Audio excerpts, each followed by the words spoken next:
Welcome to the Monday, February 2nd Board of School Directors regular business meeting. Would you please rise for the Pledge of Allegiance?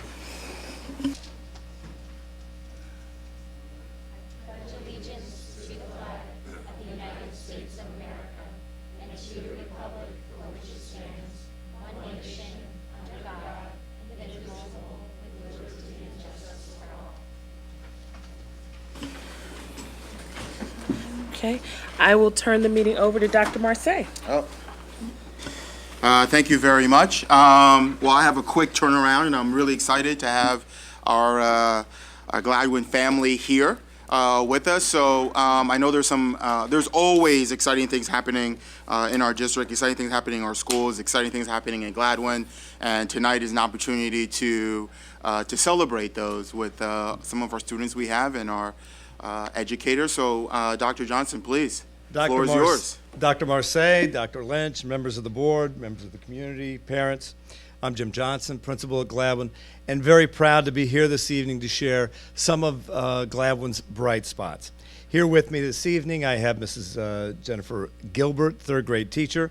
We also have Julia Tasson, Jack Stevens, Jenny Wells, Emily Schultz, and Megan Anmuth, who are going to help us. Tonight we'll begin talking about the Wolf Ambassadors. Several years ago, Mrs. Gilbert came to me and said, Dr. J, I have an idea. And so I'm always open for ideas. And so we sat down, we talked about it, and she said, I want to start the Wolf Ambassadors Club. And I said, the Wolf Ambassadors. For those of you who may not know, the mascot for Gladwin is a wolf. And so Mrs. Gilbert came up with the idea. And now, as I was thinking about our presentation tonight, I cannot imagine Gladwin Elementary School without the Wolf Ambassadors. Mrs. Gilbert, do you want to tell us a little bit about how it came to be? I'm Jen Welby Gilbert. I've had the privilege of being at Gladwin for 10 years, 10 of my 11 teaching years, and I've been so blessed to work with this wonderful man, Dr. Johnson, Dr. Bradley, and Michael Hipple before both of them. As Dr. J said, I come up with a lot of ideas, a lot of which are out of the box, which I'll be telling you about a little bit later, and sometimes he looks at me and gives me some talk time before he makes a decision on things. So I've been so lucky to have them be incredibly supportive of things that I feel like have really changed Gladwin. So today I'm going to invite up 5 of my Wolf Ambassadors, Julia, Jack, Emily, Morgan, and Jenny, and they're going to help us tell you a little bit more about the Wolf Ambassadors. This was one of my ideas. Like many teachers, I have a lot of ideas in the middle of the night that wake me up, that then for the next 3 nights I don't sleep. My husband doesn't like those ideas very much, but I'm here to tell you a little bit about Wolf Ambassadors. Julie, are you ready? Okay. Oh, that's me. Oh, here's, yeah, sorry, Joel. We've got one right here. Oh, perfect. There we go. It is. Wolf Ambassadors participate in several school-wide charitable activities. Thanks to our Wolf Ambassadors and wonderful parent volunteers, Gladwin collected over 10 bags of new hats, gloves, scarves, and coats for the students of Blankenberg Elementary, our sister school. The Wolf Ambassadors collected items before school from December 3rd to the 10th for the hat and mitten drive. On December 17th, Mrs. Gilbert's third graders had the privilege of taking them and delivering them to the students. They spent a few hours there playing with and talking to the students. The kids were thrilled to spend time together. Our Wolf Ambassadors will continue to develop this relationship through a variety of projects, including an upcoming field trip. Thanks, Julie. Jack?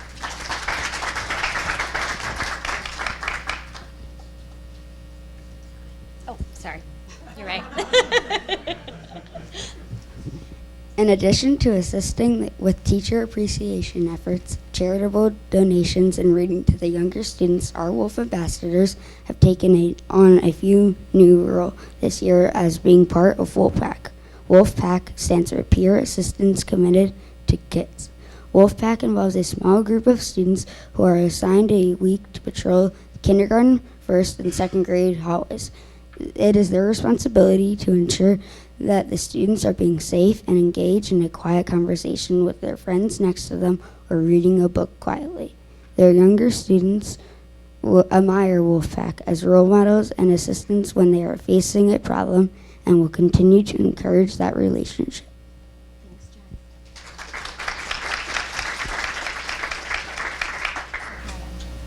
Hi, I'm Jenny.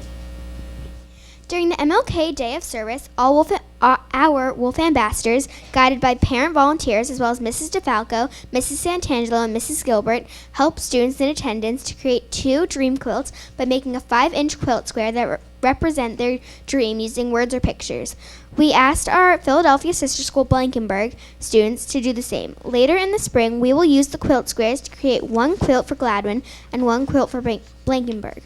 The quilts will be served as a reminder of their work together, their blossoming connection, and their shared dreams for the future.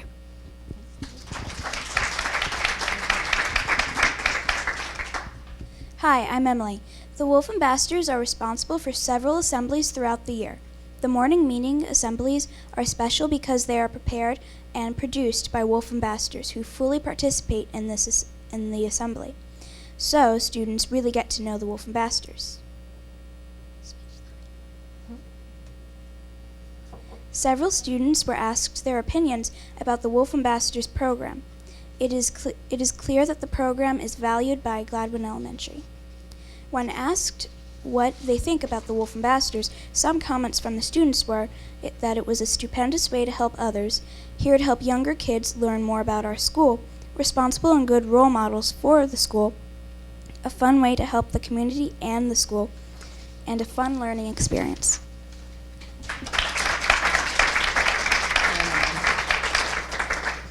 Hi, I'm Morgan. Gladwin Elementary is proud of the contribution of the Wolf Ambassadors. The program has grown in many ways since it started 4 years ago. Indeed, the program is no longer like a cub because it has become a very important part of the Gladwin community. So, kudos to the Wolf Ambassadors, its advisors, and Gladwin parent volunteers.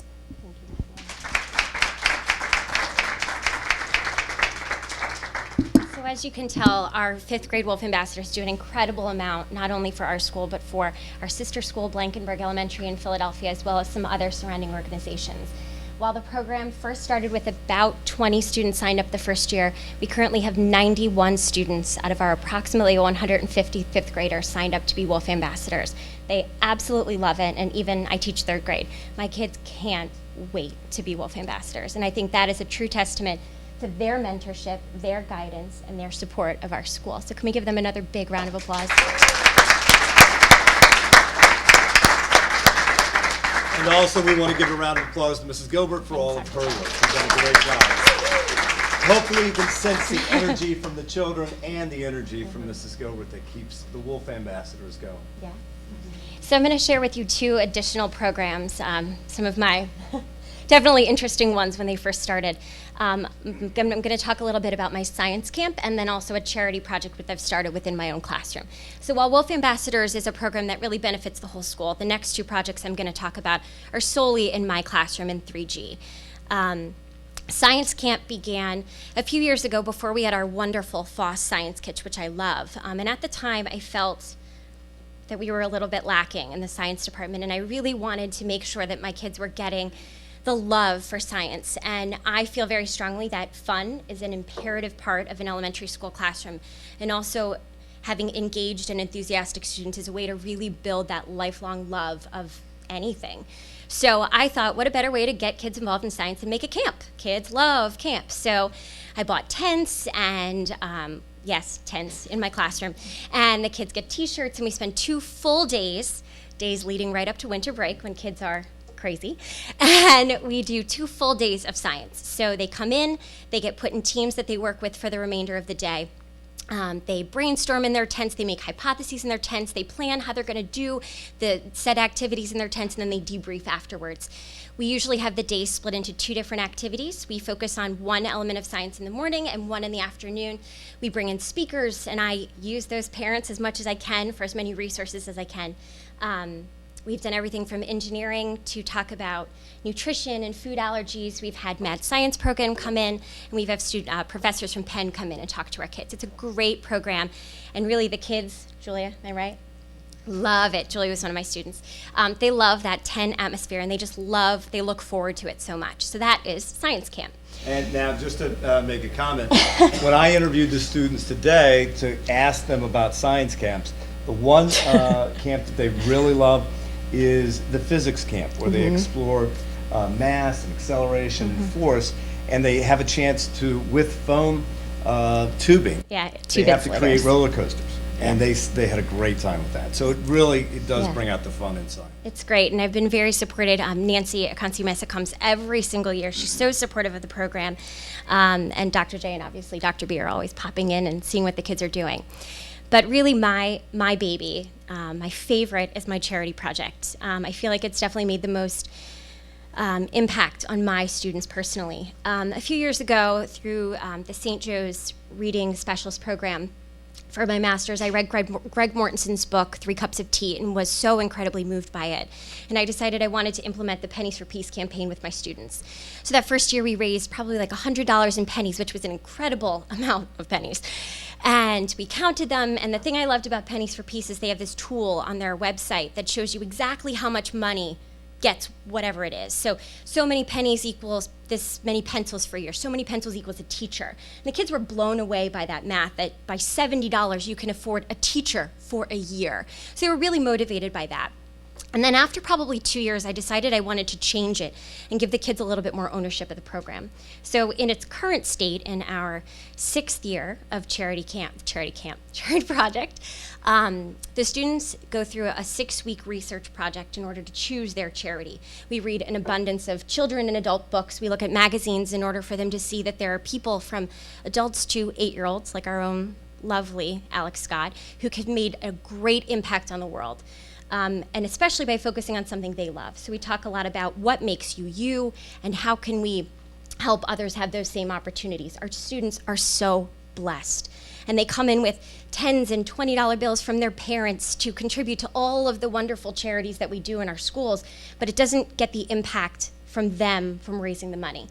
So after the 6 weeks of research, each student is given their charity. I give each kid a piggy bank and a $5 bill, and they spend the rest of the year fundraising, however they'd like. And I always have my former students come in and give ideas of ways that they've done it, from asking for donations instead of birthday or Hanukkah gifts, or having car washes. This year, one of my students is doing a charity basketball game. And at the end of the year, we come together for a charity gala, an after-school event in the auditorium. That was a fun one to pitch to Dr. J, where all the students get dressed up, and each student gets on the stage and they say, my name is Julia Tassone, and my charity was this, and I chose it because, and I raised this money, and that means I can do this. And last year we were featured on Fox Good Day in a morning segment, mainly because in our 5th year, over the course of 5 years, we'd raised a total of $15,000, 5 groups of 20 students. But what's more important than the money is watching those kids' faces and that pride in them, and knowing that you've created a lifelong giver. And they know what that feels like at 8. And that, to me, is the greatest gift that I can give a 3rd grader. Because I've always been the teacher who doesn't just believe in reading, writing, and math, but I know that our job is really to educate people, good people who are going to change our world, and that's where my charity project comes in. So if you want any more information, I'm happy to give it to you.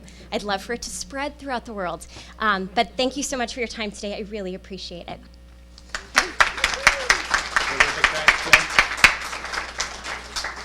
Special thanks to the Wolf Ambassadors for coming, and also Mrs. Gilbert.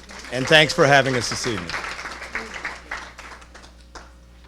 There we go. All right, terrific. Thank you to Dr. Johnson and the Gladwin team. We sense and appreciate your enthusiasm and wish you well. This is always a highlight for our board business meetings, to hear what's going on in the schools, and especially when we get to see our young people come and present so well. So thank you again. Thanks for the opportunity. All right.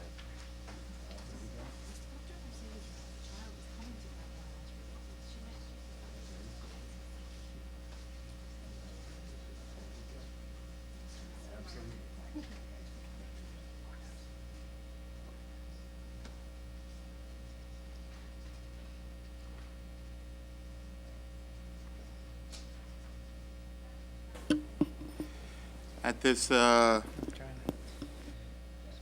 you. false start. As we get started, I wanted to introduce Vic, our Orlando, our business manager, and I want to thank him for the work he's done with Azure for the years he's been here, but specifically in the 7 months I've been in this role, in learning about the budget from a totally different perspective. And Vic brings a unique expertise to individuals like me as we think about that that process, is able to make it connect and be meaningful as he navigates through that process. So tonight, Vic's going to introduce to you our preliminary budget.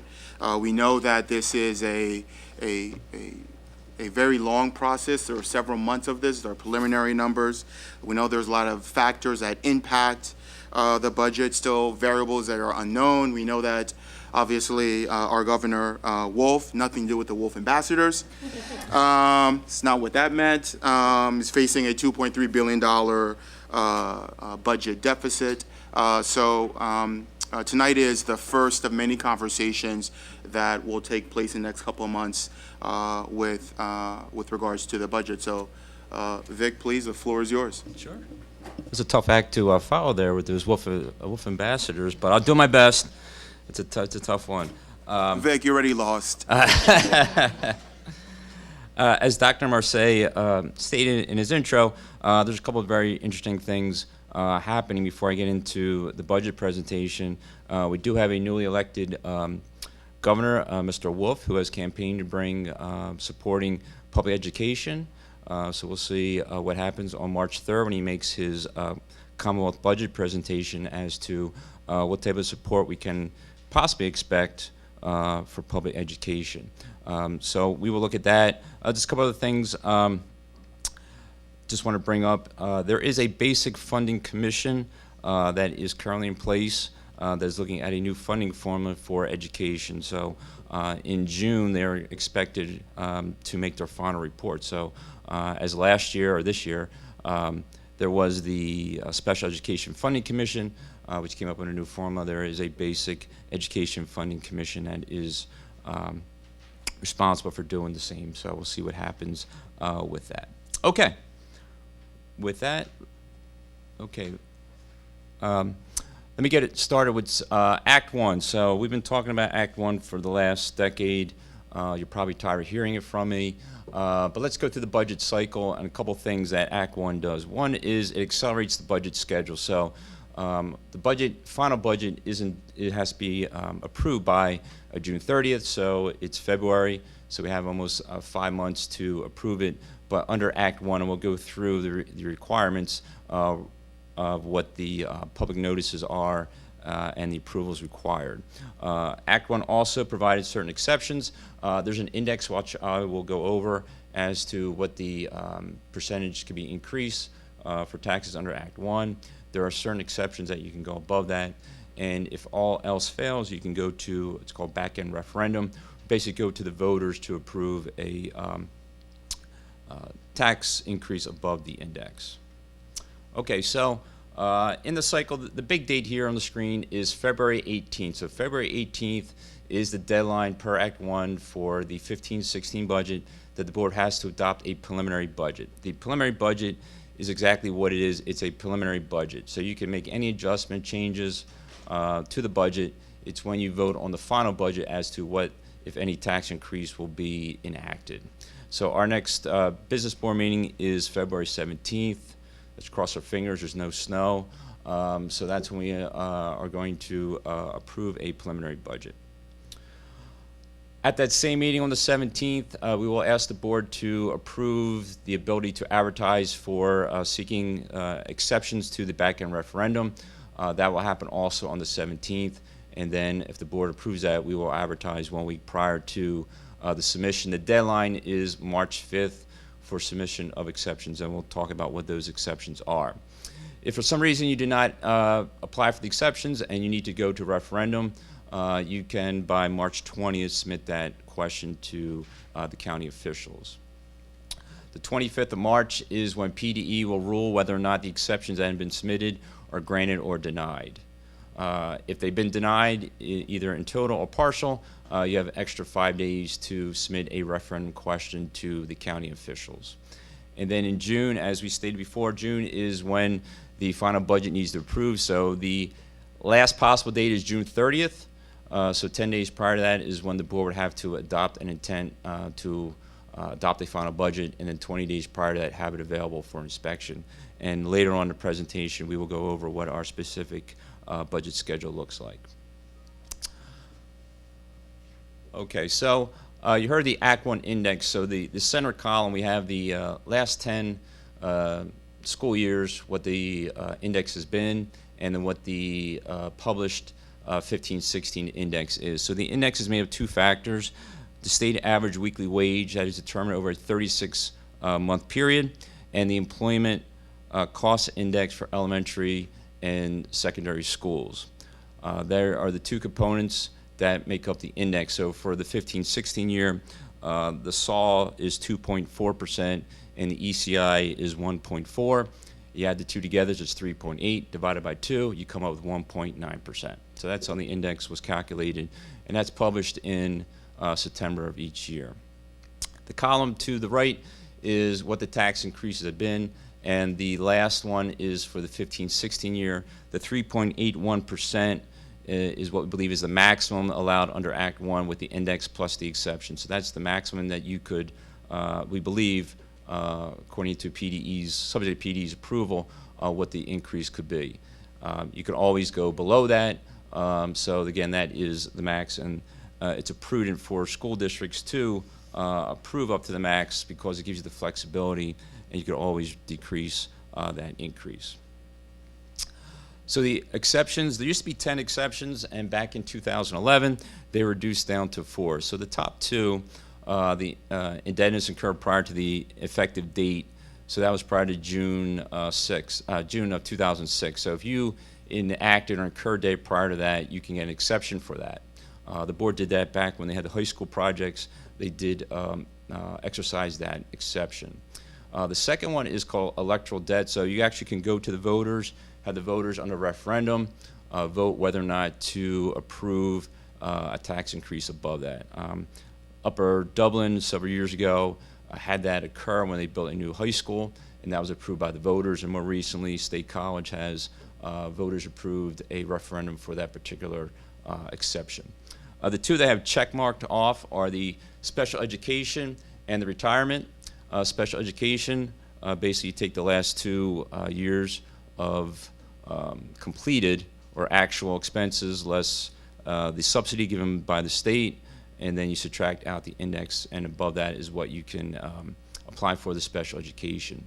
The retirement, basically you take the base wages, the difference in the rate, less the subsidy from the state, less the index, and that gives you that calculation. So the two check marked are what we believe per the guidance from PDE. Again, I need to submit them by March 5th, and they're subject to their final approval. So the question comes up, what drives the budget increases? So this preliminary budget maintains all the current instructional programs. I know that's been a goal of the board to keep all instructional programs in place, and this budget does that. It also, we've been talking about this for ages now, the enrollment growth, so I won't go into detail of it, but obviously we are seeing an increased enrollment, so we've had to increase staff, books, computers, and everything else related to instructional. Anticipated salaries, we are entering the final year of our collective bargaining agreement with LMEA. So when you put together a budget, when you don't have a contract, you have to put anticipated salaries. So that's what we did in this budget. Retirement contributions. So we've been talking about this for, again, several years. There's been a lot of talk about pension reform. Nothing has been enacted to date.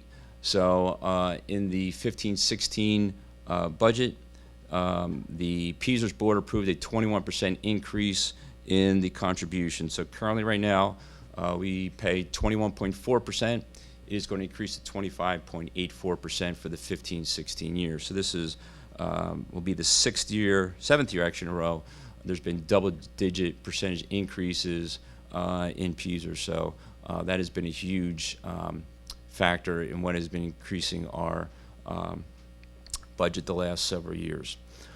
Special education, we have been seeing for a while the increase in the amount of services we need to give to special need students, so that we've been seeing that increase, and again, we're looking at about a 10% increase from last year to this year as mandated. As far as revenue goes, most of the revenue, and we'll go through the numbers, is pretty stagnant, pretty consistent, which is a good thing. We've seen a little increase in our assessed value, and we've been seeing some increase in the activity as far as transfer tax.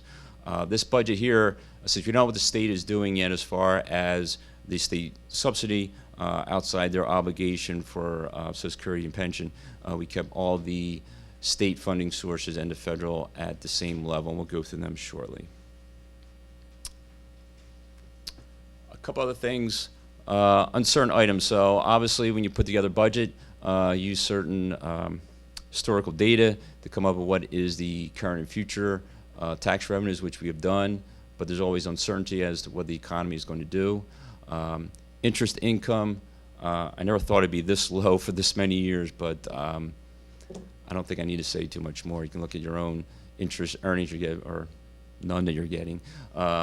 It's been dreadfully low for God knows how many years now. It's been a long time. Hopefully, I don't anticipate anything in this upcoming school year, fiscal year, but looks like probably at the same level that we are now. 10 to probably 30 basis point, which has been really low for the last 4 or 5 years.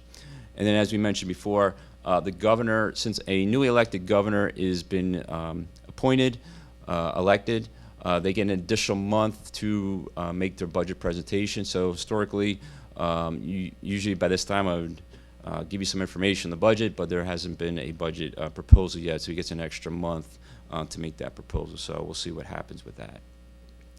So where does the money come from?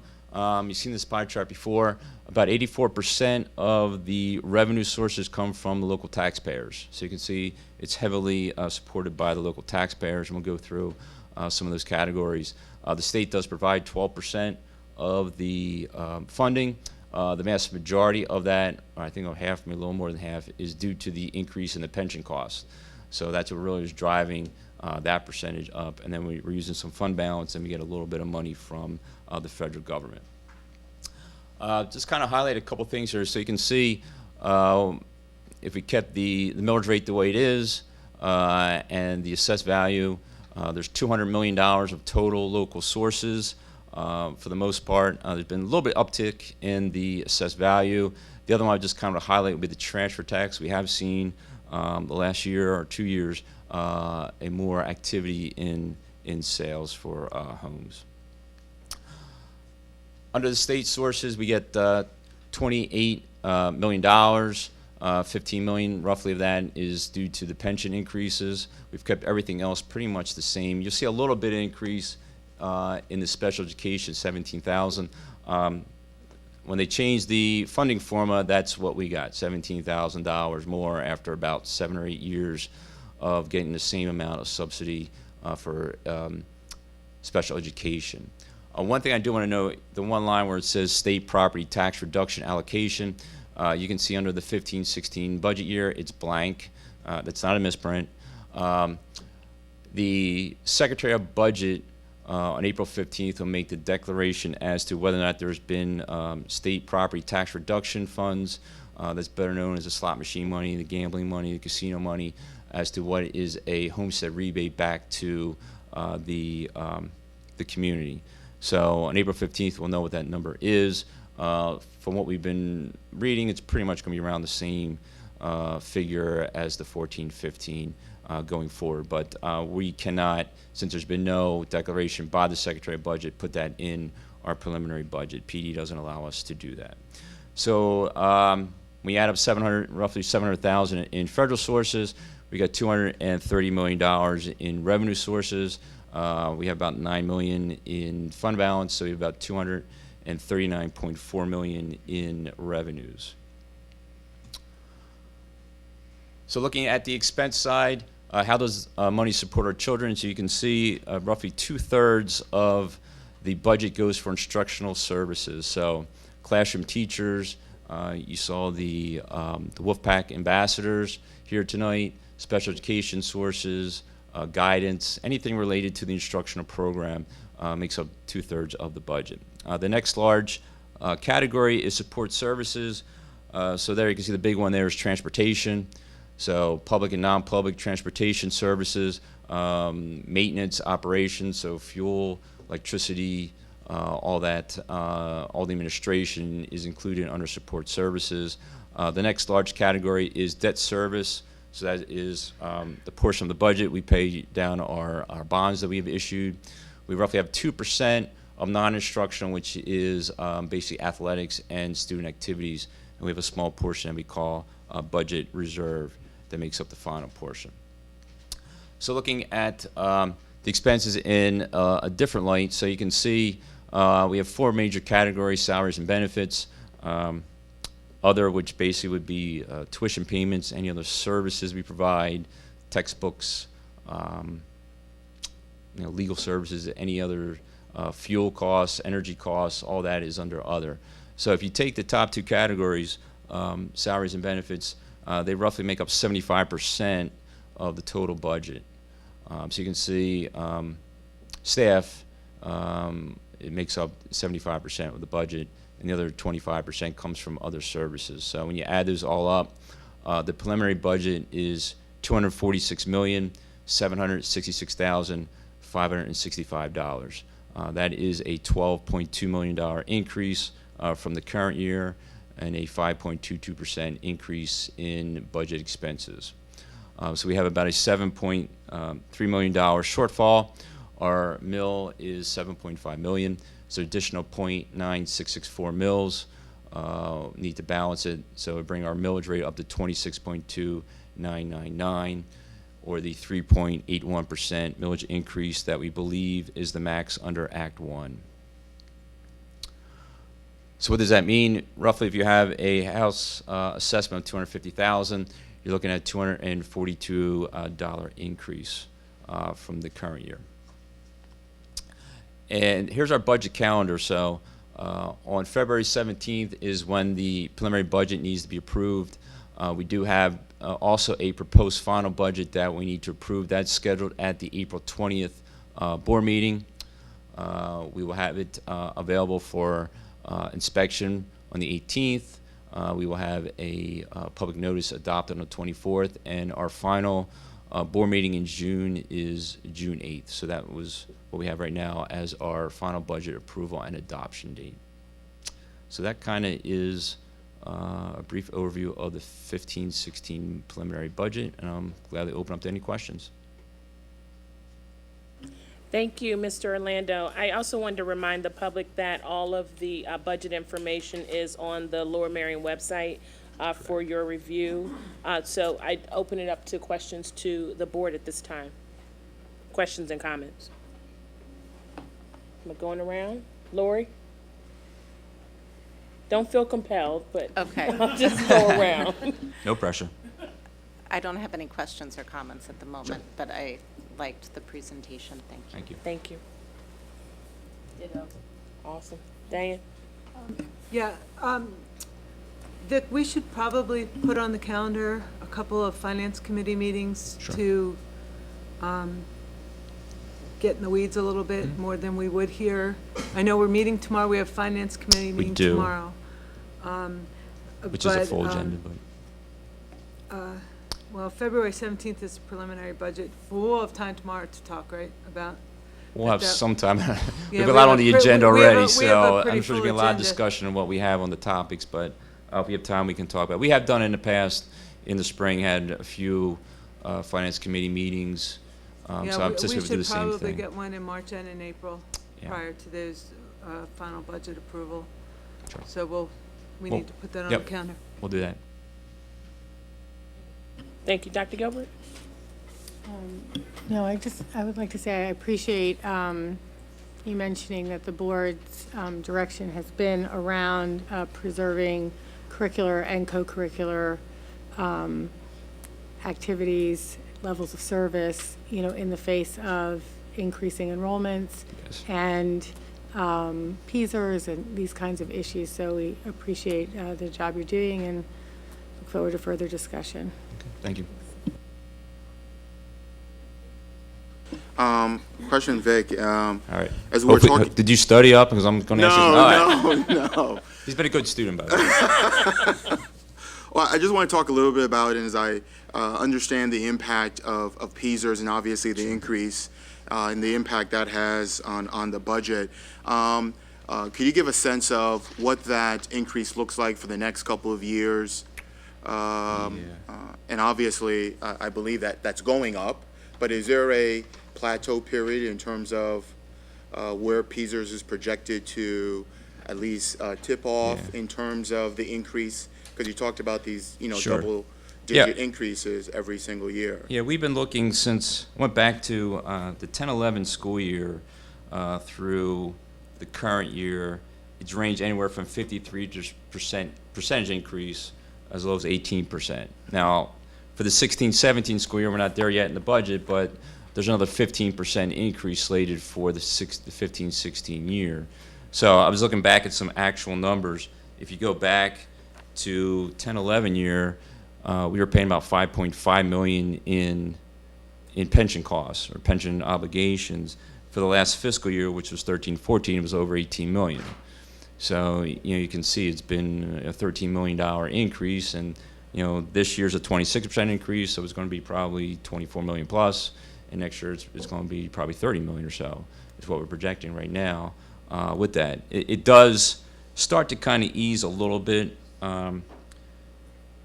It's going to go up to 29 roughly next year, and then it starts going in at 30-31%. It does plateau in 2035, a little over 33%. So that's the actuarial projection that's been provided by PSERS with that. One thing on the side note, and we talked about this in finance, this is an accounting thing, but that it's going to start being recorded on our books as a liability. So we're working right now under some of the GASB rules where that's going to impact our financial statements, which was never reported before. So it's going to be interesting. And we're working with PSERS to provide that data. So it's going to be interesting, going forward, not only the increases, but how that impacts on our financial statements going forward. So we are working with them. And this will be the first year we're required to report that. Can I just follow up real quick on that? The PSERS numbers, do they refine that? Do they redo them every year? And They do. And the projections moving forward, they redo Correct. every year?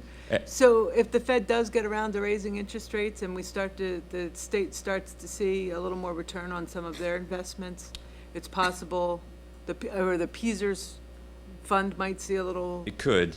Correct. It's What possible happens? that What that happens? number could come down. In early December, the PSERS board certifies the rate. And at meantime, they always then come up with a new projection based upon their actuarial assumptions. So obviously, I think I forget what their rate was. They do have a investment return rate. I think they cut it a little bit. I forget what it is off the top of my head, but they do revisit that every December, come out with some new projections going forward. So it has kind of, I think at one point in time it was like 32 as a plateau, and then it went to 34. Now they revised again, it's like 33. So it does shift, when the actuarials do their magic on these numbers. So Do you have any idea whether the skyrocketing stock market has had an effect on the PSERS numbers at all?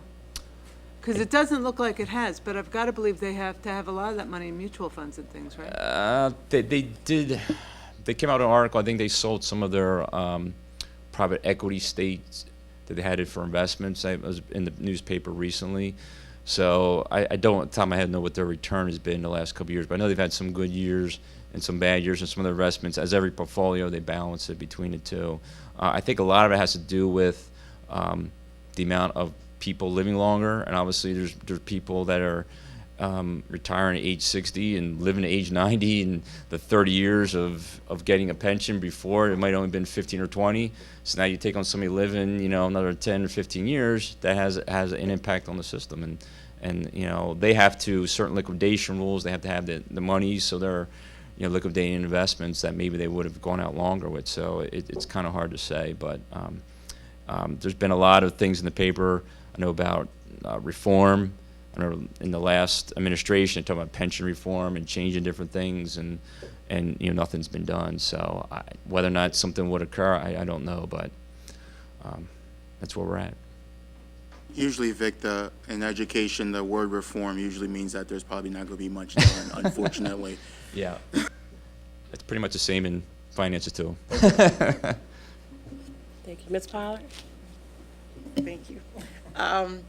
Vic, thank you for your report. Sure. I just wanted, you mentioned Gatsby rules. Could you just sort of Okay. define? Sure. There's governmental accounting standard boards comes out with certain accounting regulations that the school district or me has to abide by.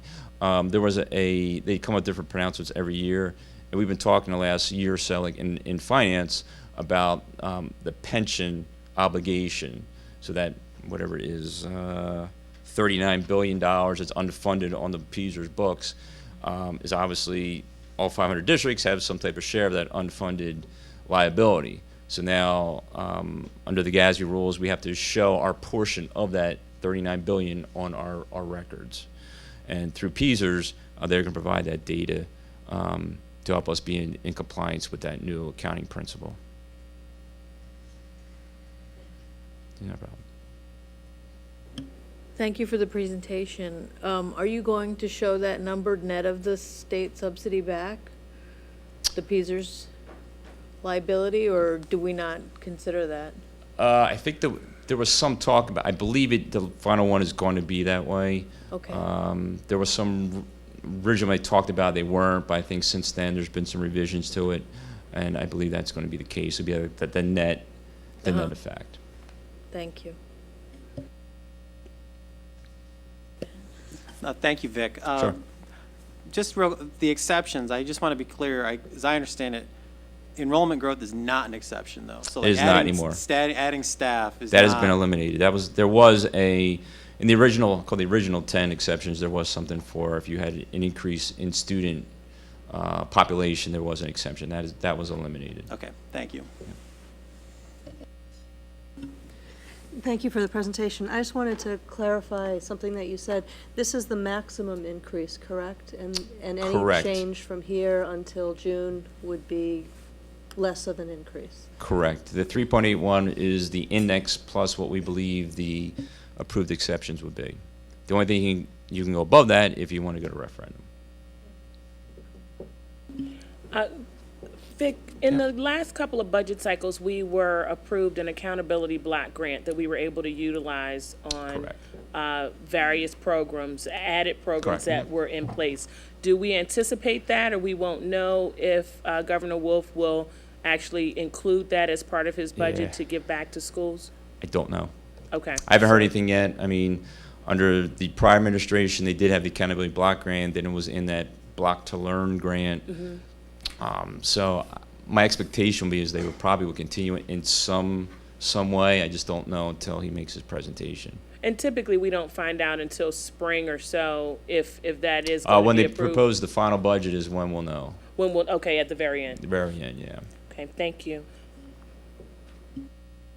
Any additional questions? Okay, so I would like to now move to audience recognition on any agenda items only. If you could come forward and sign up with Ms. LaPera, give your name and your general location in the district.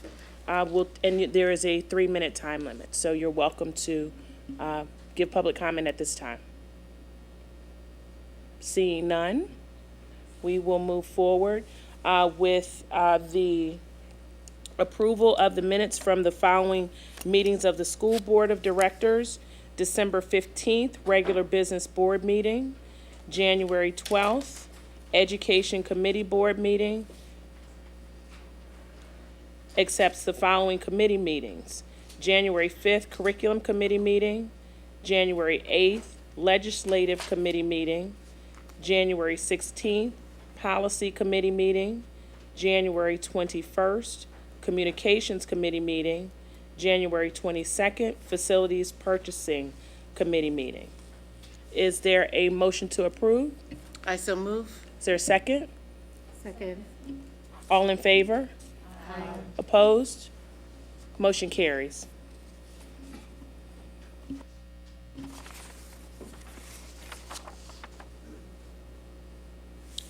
I will move now to approve the corrections to the following regular business board meeting minutes to reflect the approval of the list of bills in each September 22nd, 2014, October 20th, 2014, and November 17th, 2014. Do I have a motion to approve? So moved. Do I have a second? All in favor? Opposed? Motion carries. I will turn over to Dr. Marseille with the superintendent update. Thank you, Dr. Van Lynch. 3 updates. One, I want to express our thank yous to all of our teachers, our parents, our guardians, and administrators, and students who participated in the 6th annual afternoon Day of Service at Harriton. It, as always, a phenomenal experience where our over 1,000 individuals got together to really support some great causes and to raise funds for pediatric cancer research. If you had the opportunity, it, as always, is a packed house in terms of that process. We want to thank you again. And I also say that, and I know everyone says this from this position, and I'm somewhat biased because I work here, but it doesn't get any better than that. And I say that from the perspective that this Day of Service represent what Lower Merion is about, and it's part of our fabric, it's part of our DNA. It's not a one-stop done, thank you type of process.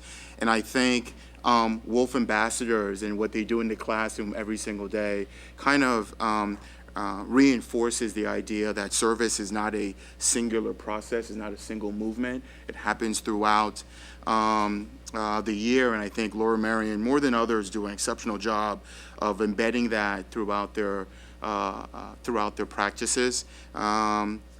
And it's about, and I think Ms. Gilbert said something about developing great children, great citizens. And unfortunately, if only PD would leave us alone in some aspects and allow us more time to do that, they would realize that we do a very good job of that.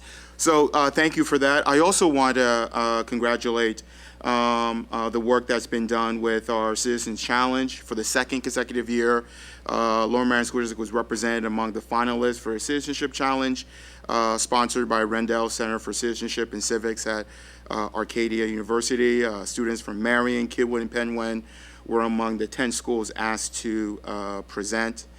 Marion took top honors, while Kidwood earned honorable mention. So congratulations again to that work, a testimony to the idea that what's written on our inscription, enter to learn, go forth to serve, is not just a motto. It's really a way of we do things here. So kudos to that. My last update before we move forward is I wanted to briefly update the public and the board with regards to where we've been since December 15th, when the board authorized the administration to do further feasibility study on several bus parking options as a result of obviously our increased enrollment with our students and anticipated staff enrollment as well. And even though I understand it's been some time since that December 15th, there's been a lot of work done, not only by our current administrative staff and Vic and Pat and their team for being really extraordinary in terms of the time they put into this, but also our other consultants and the new consultants that we brought in that the board, thank you for authorizing us to get as much data as we possibly can. And like everything else, and for those who appreciate data, the more information you get, the more questions that you have and elicits. And it's been a very long process. We really appreciate the collaboration of the commissioners who've been working with us. Obviously, the board for their patience and understanding that that much of this does take some time, longer than we anticipated. But we want to do our due diligence, administration for doing their work, and really the township for standing beside us and navigating that process.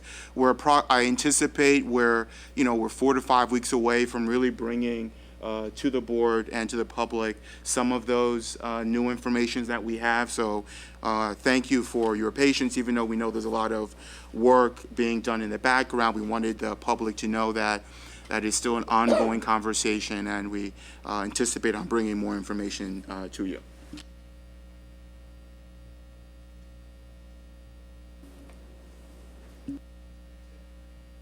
Thank you. With that, I can move forward. Thank you very much. The superintendent recommends that the Board of School Directors approves the attached human resources actions as listed, HR-1 through HR-5 per attached exhibits. Are there any questions or comments?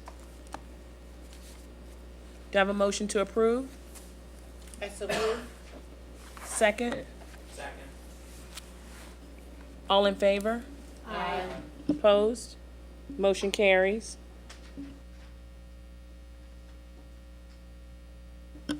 At this time, I'd like to ask Dr. Gilbert to give a report on the working committee of the board update.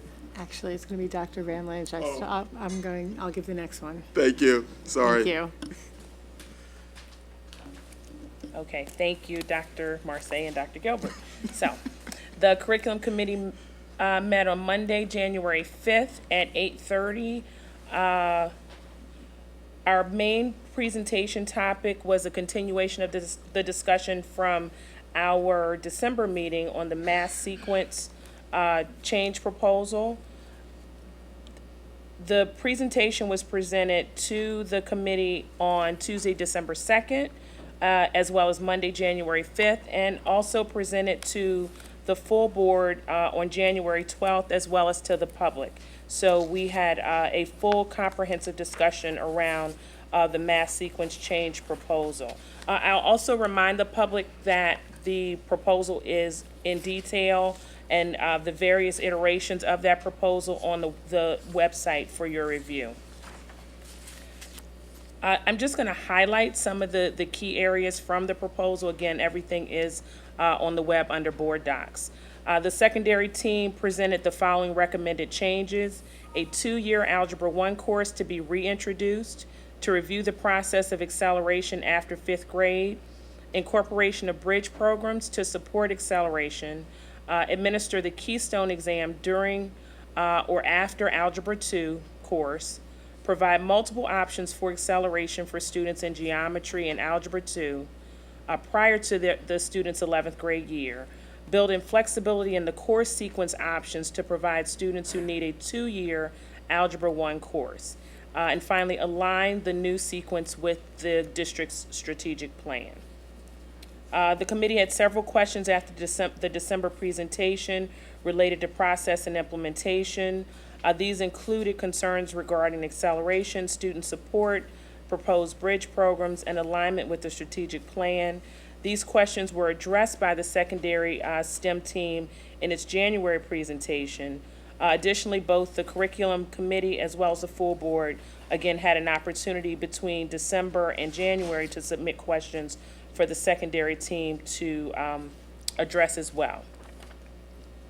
There were 2 contracts. The curriculum committee agreed to move the proposal forward for full board consideration and looks forward to hearing about the implementation phase of the change should the board decide to approve this evening.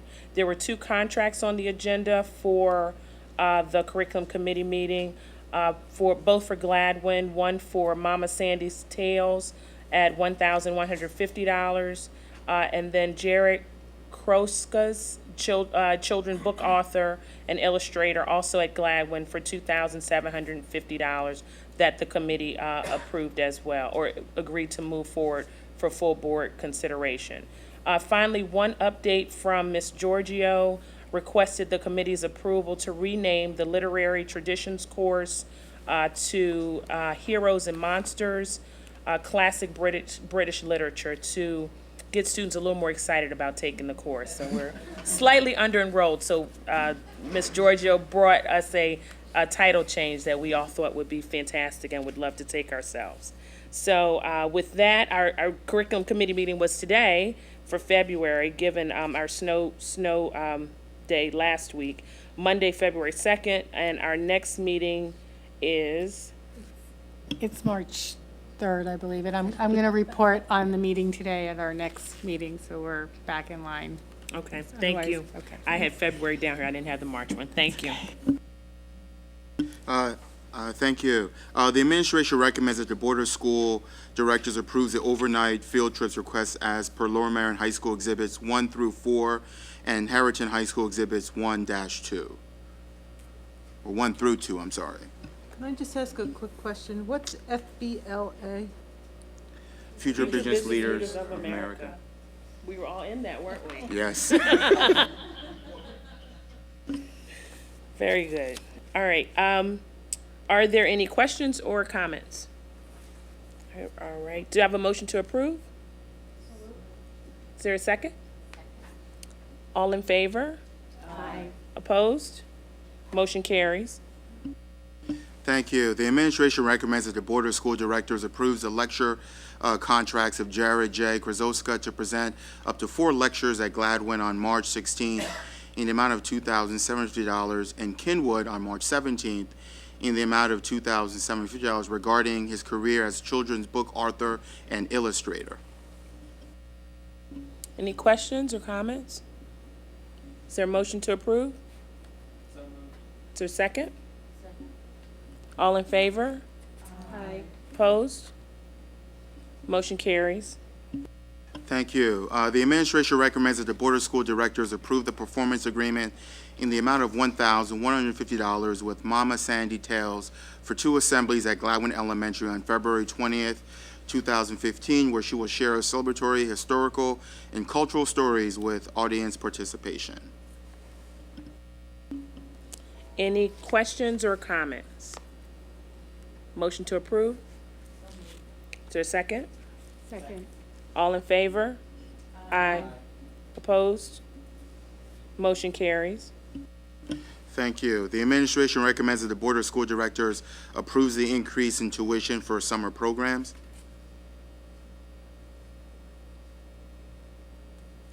That's it? Sorry. Yes, I'm sorry.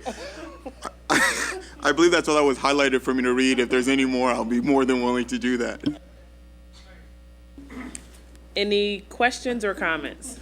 I have a question. Yes. Is this increase for the teachers or for the students, or both? This is an increase in cost. Cost. Do we need to read the cost, Mike? Do the increases? You're on E, correct?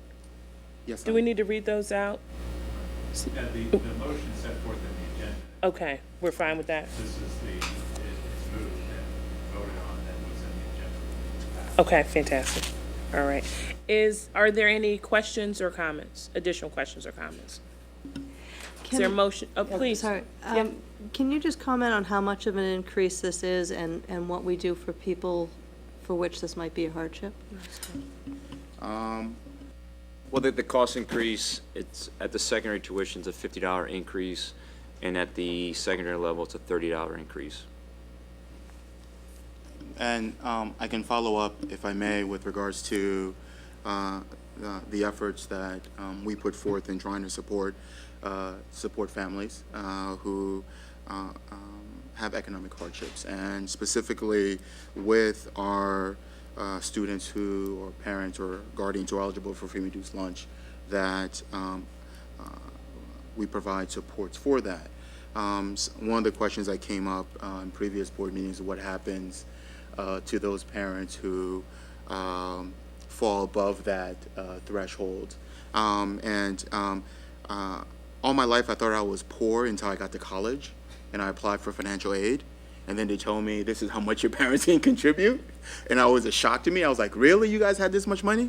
I understand intimately in terms of oftentimes that threshold though it supports a lot of our students and our parents and guardians in the district, there are some of our parents who are above that or that threshold and don't necessarily qualify. So we have continued to and will to work with parents to try to find ways to support that and make sure that as much as obviously there is a cost to the district to facilitate that, we don't want that to be the factor that denies the opportunity. So we do our best to work with that family. Any additional questions? Okay. Do I have a motion to approve? So moved. Is there a second? Thank you. All in favor? Aye. Aye. Opposed? Motion carries. Thank you. The administration recommends that the Board of School Directors approves a proposal for the change in math course of studies where the two-year Algebra 1 course will be made available. Incorporation of the Bridge Program Support Acceleration and the Keystone exam will be given during or after Algebra 2. Are there any questions or comments? Please. Well, I guess I remain concerned that this is going to add a track, and I hope that the conversation will continue, that maybe this two-year algebra sequence is broadened so that becomes grade level math, and that would be one way around the track. I also hope that in doing the outreach that the administration will look at the Radnor website, which did a really good discussion of the college readiness that this type of math sequence, because they also adopted something similar, provides, because that was another concern that I had and some other parents might have. Did you want to speak to that?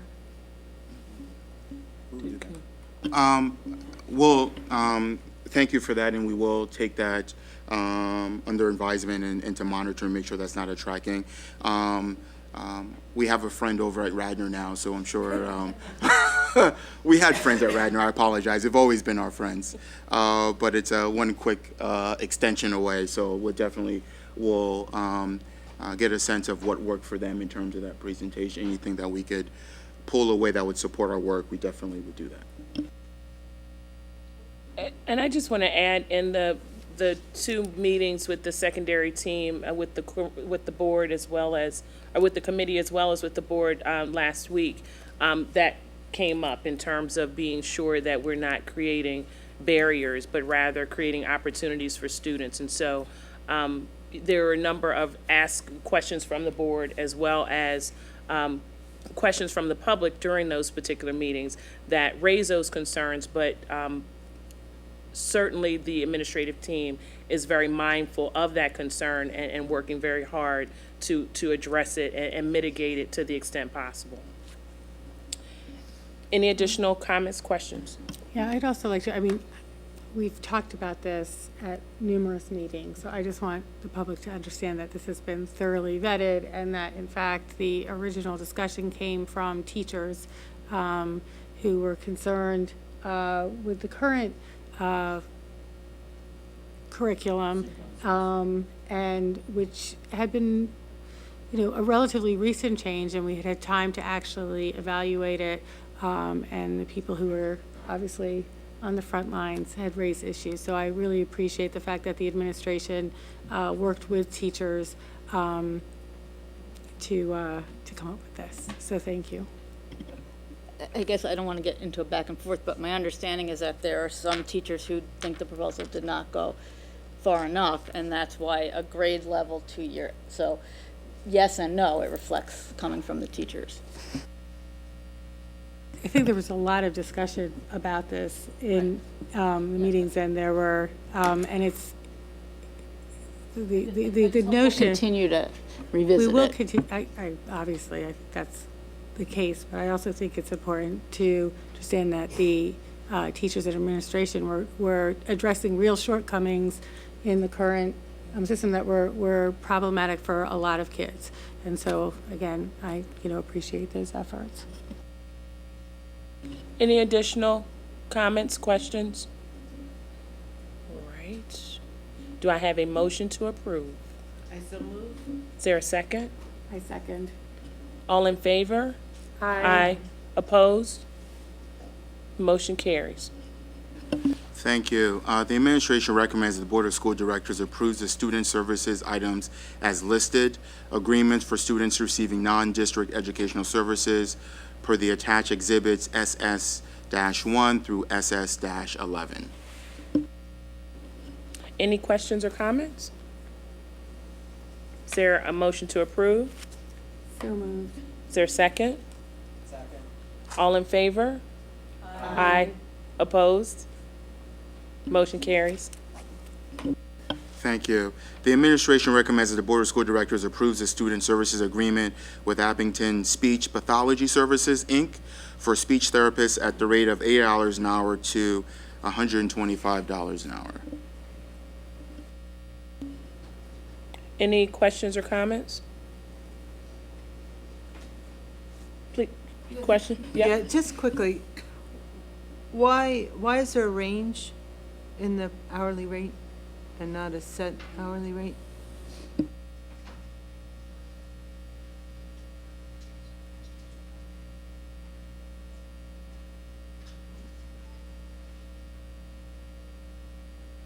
Vic, is That's that, it. can you answer that for us? Who can answer that? Because I'm looking through. The range? Oh, can you take the mic for us, Ms. Frazier?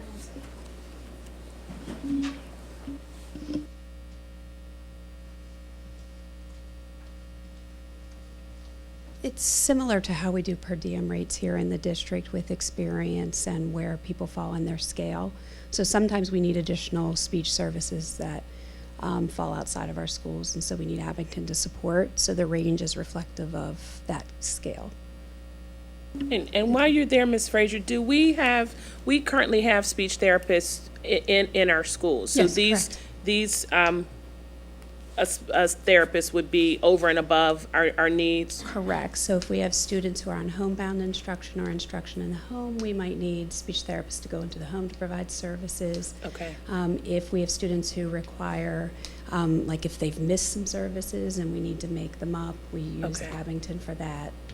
Extended school year services make up for those times as well. Are we seeing an increase in the need for speech therapy services across the district? Just ballpark. I would say, generally speaking, we're seeing an increase in need for all related services because the needs of the students incoming, we're seeing an increase in the need overall. So generally speaking, yes. Okay, thank you. Any additional questions or comments? Is there a motion to approve? Is there a second? Second. All in favor? Aye. Opposed? Motion carries. Thank you, Ms. Frazier.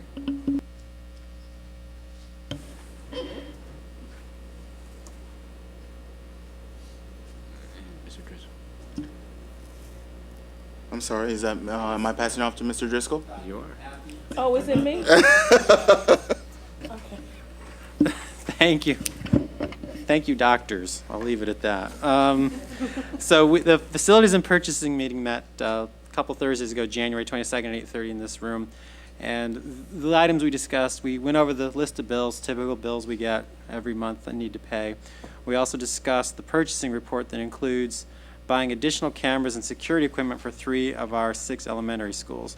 Currently, some areas of some schools are not covered by security cameras, so this purchase is to supplement and get additional security where we have some blind spots. We also reviewed quotes for buying equipment to provide live streaming and broadcasting of meetings in the boardroom. We've had this conversation about progressing these meetings out as much as the township does. Currently, these Monday night meetings are recorded and later broadcast and made available for streaming. The quotes were obtained by request as we begin investigating the feasibility of live broadcast and streaming of meetings. Additional issues were raised, such as which meetings to be broadcast, policies and controls around how the meetings would be broadcast, and the cost benefit of providing the service. Given the number of outstanding issues that were raised at that meeting and the need for further cost analysis, it was decided to continue this discussion in the future and involve the policy committee and the communications committee where appropriate. The next item, we reviewed a contract from Ms. Paula Singer to support this year's Girls Leadership Conference. She was valuable in organizing last year's conference. We also reviewed a design proposal to convert existing space into small classroom spaces at Penwyn Elementary. As enrollment continues to increase, the administration is looking at reconfiguring existing spaces to gain efficiencies. If approved tonight, the architects will provide drawings and cost estimates for construction. The next item we reviewed were contracts for consultants to make presentations at some of our elementary schools. This was some things that were discussed at the curriculum committee, so the contracts were brought to us for review. We also reviewed change orders. As we have construction projects, various change orders were discussed at our current Bala, Penn Valley, Gladwin, and Welsh Valley construction projects. And our last item was we had an update on elementary and middle school enrollment expansion projects from our our management company, Reynolds Construction. We had some schedule issues have come up that we discussed, and adjustments are being proposed and discussed to get it to realignment. The next Facilities and Purchasing Committee meeting will be February 12th at 8:30 in this room. Thank you. Okay. Under Business Office and Finance, we have 7 recommended action items. I'm going to take them all in one motion, unless a board member would like me to separate any of those motions. Seeing there are none, we're going to approve the list of bills, the financial report for December 2014, the second quarter student activity reports, authorize the Lower Marion Township Tax Collector to appoint Desiree Riccardi as the Deputy Tax Collector, authorize the Norwood Borough Tax Collector to appoint Leslie Marshall as the Deputy Tax Collector, approve the school district's authorize the school district solicitor to execute this settlement stipulation resolving the assessment appeal for the property located in Lower Marion Township. The parcel number is 40-00-68012-006. And the final one is to declare the surplus property as per the attachment. Any questions or comments? Please. Just a quick question. I guess the deputy tax collectors, my apologies, is that like a relatively new position? Or do we have deputy tax collectors or what? We've had them. It just never was really, I guess, officially done. So, great, thank you. Yep. So, under the local tax collectors law, section 22 require us to formally appoint a deputy tax collector, and that's why it's being done. Thank you. Any additional questions or comments? All right. Is there a motion to approve? There's a second? All in favor? Aye. Opposed? Motion carries. Under Facilities and Operations, Mr. Driscoll went over the 4 recommended action items. I'm going to take them in one motion. To award the bids for the security cameras and installation at Ballacoma Middle School, Welsh Valley Middle School, and Penn Valley Elementary School. Approve the independent contract with Paul Singer to provide services related to the Girls Leadership Conference. To approve SIM Architects to provide design and services related to the Penwood Elementary School, and to approve the change orders for the following projects: Gladwin Elementary School, Penn Valley Elementary School, Ballacoma Middle School, and the Welsh Valley Middle School. Any questions or comments? Please. Just one. I just want to, as someone who attended the Girls Leadership Conference last year, Paul Singer did a great job, and so I'm really glad that she's coming back to do that conference again. Any other questions, comments? Please. I just wanted to add the Girls Leadership Conference is February 28th, and more information will be available soon. Thank you. Additional questions, comments? Motion to approve? So moved. Is there a second? Second. All in favor? Aye. Opposed? Motion carries.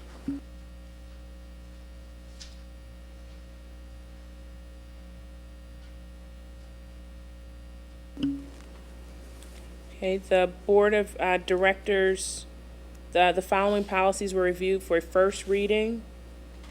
I'm sorry, let me back up. I'm skipping down here. Here we go. All right, so now, policy committee meeting update, Ms. Robinson, thank you. Thank you, Dr. Van Lynch. The policy committee meeting of the school board met on January 16th, 2015 in this room, and the following policies were reviewed for second reading, but will be tabled for further analysis by the administration. Policy number 123, student eligibility for participation in extracurricular activities, for repeal. And policy number 127, evaluation of educational program, for repeal. These are being reviewed further with an eye towards administrative review and adoption of policy 124. And the following policies were reviewed for a first reading. Policy 806, child abuse. Policy 809, contracted services. Policy 908, volunteers. Policy 353, 453, and 553, all regarding required clearances of administrative, professional, and classified employees. Policies 320, 420, and 520, reporting arrests and convictions. All of these policies indicating the Child Protective Law Services law changes refer to a law change that went into effect in December that we are codifying into our policies. It requires background checks every 3 years rather than once, and furthermore, volunteers and independent contractors will have to undergo the same level of clearances, and we're working through exactly which volunteers are involved. There was a robust discussion of independent contractors, volunteers, and additional information will be forthcoming. That's it. I just want to point out that the agenda, the two policies that are being repealed are being tabled, and the agenda doesn't state that. So just for clarification. Somebody has to do a motion to table that. So it'll be done when, that's her report, and when Dr. Van Lynch reads it for the review, it'll be tabled. Okay, so do I have a motion to table policies 123, student eligibility for participation in extracurricular activities, and policy 127, evaluation for educational programs? Is there a motion to? Yes, I propose that motion. Okay, good. Is there a second? Second. Okay. All in favor? Aye. Opposed? Okay, the motion to table policies 123 and 127 is approved.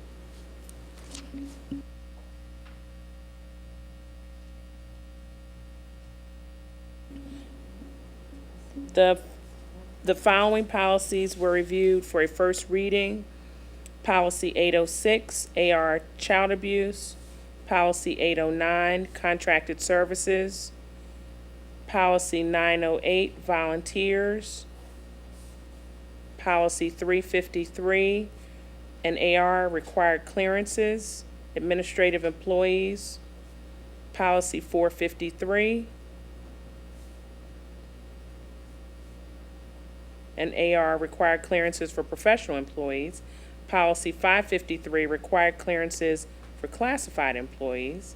Policy 320, 420, and 520, reporting arrests and convictions. And policy 125, summer school.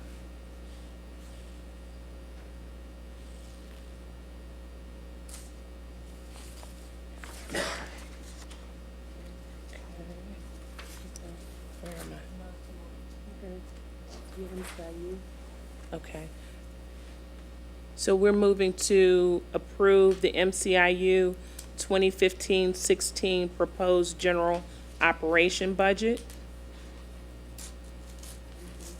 The administration recommends that the Board of School Directors approves the Technology and Information Services, Administrative Services, Curriculum Instruction and Professional Development Services, and Legislative Services and Grant Development Budget of the Montgomery County Intermediate Unit for the fiscal year July 1st, 2015 to June 30th, 2016. Any questions or comments? Do I have a motion to approve? I so move. Is there a second? Second. All in favor? Aye. Opposed? Motion carries.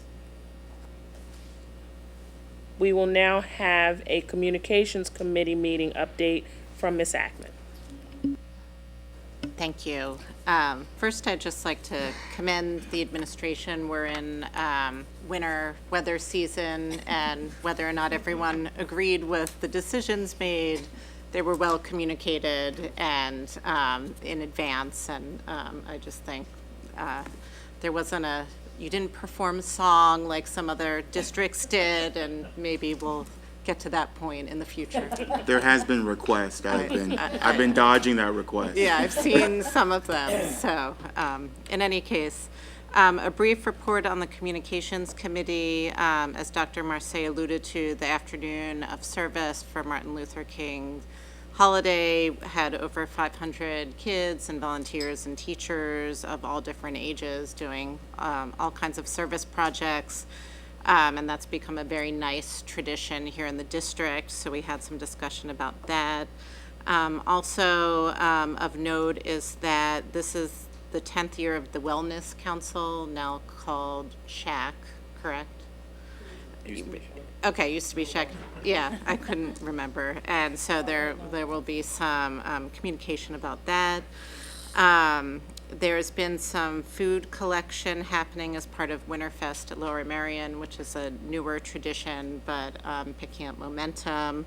Also something that we heard about, which the public may be interested in, is that cabinet meetings are now moving to different schools in the district, which sounds like has been a great experience on both sides. It sounds like the administration is meeting new people and learning new things from being in different schools and vice versa. So I thought that was a neat innovation that's underway.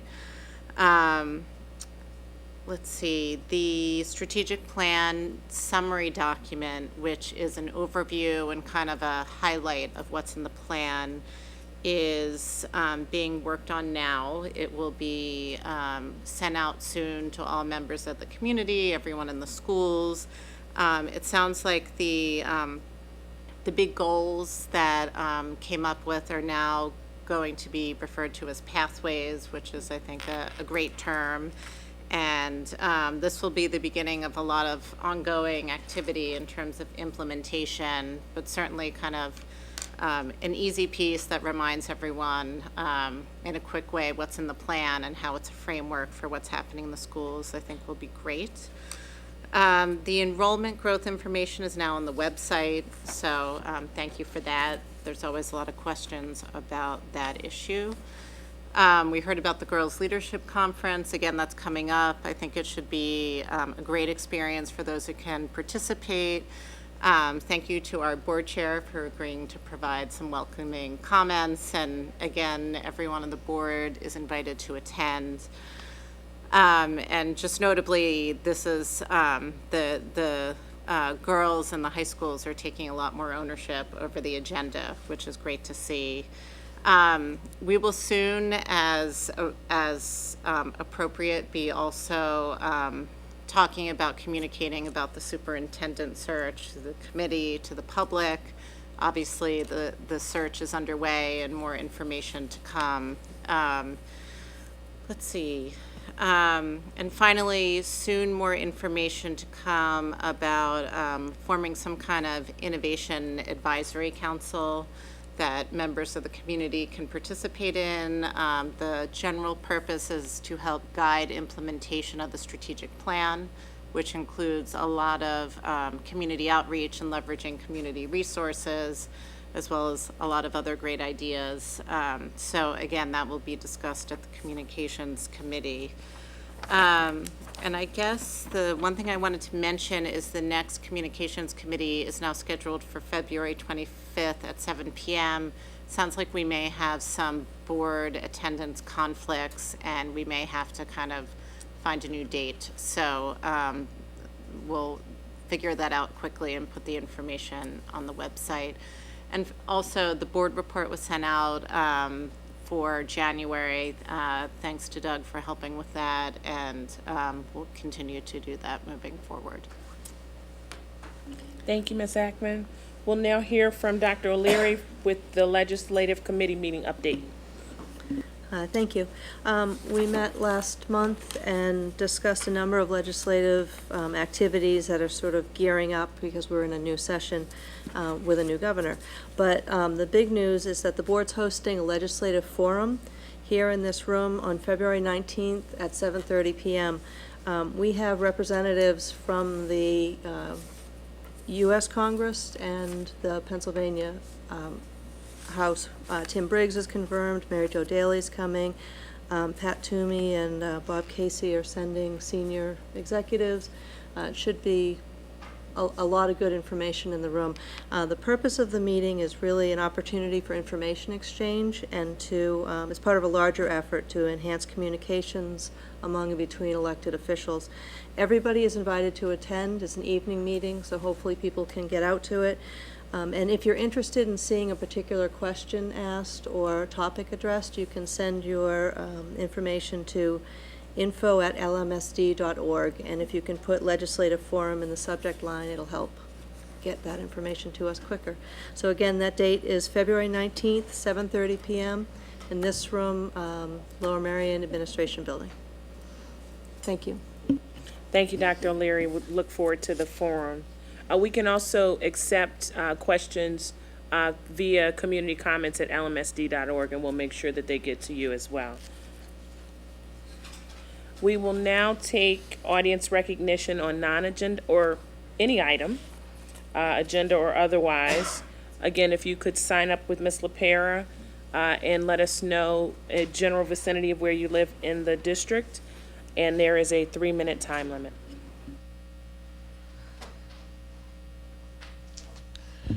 Ruth Jenkins, 354 Worcester Road in Wynwood. I want to address the equal access to summer school and the comment that you'll work with the parents if they have funding difficulties. I'd rather it be put into some form of a document where when they apply for summer school, there is written someplace that we can have a discussion about an opportunity to negotiate an affordable tuition, as well as the students who need remediation. We're talking about a lot of it is advanced classes, but there are also remediation classes. Do those students also have to pay this money? Otherwise, they won't graduate on time. Last presentation with the algebra program also referred to the bridge solution, which also indicated that there was a summer school component to that. That's very inappropriate. If students have to pay for a program that is required, something has to be changed about that.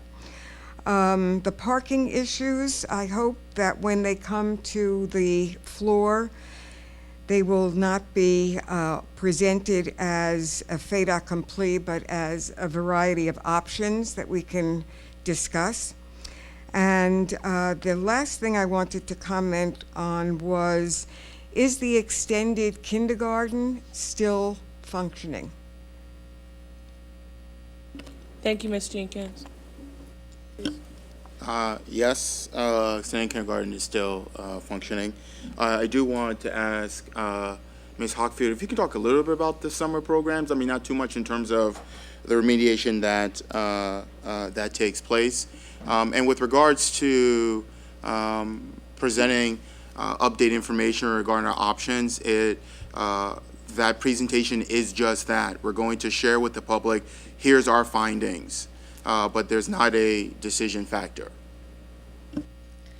This is the first year that we're facing some of the remediation due to the Keystone exams and we're considering some summer school options.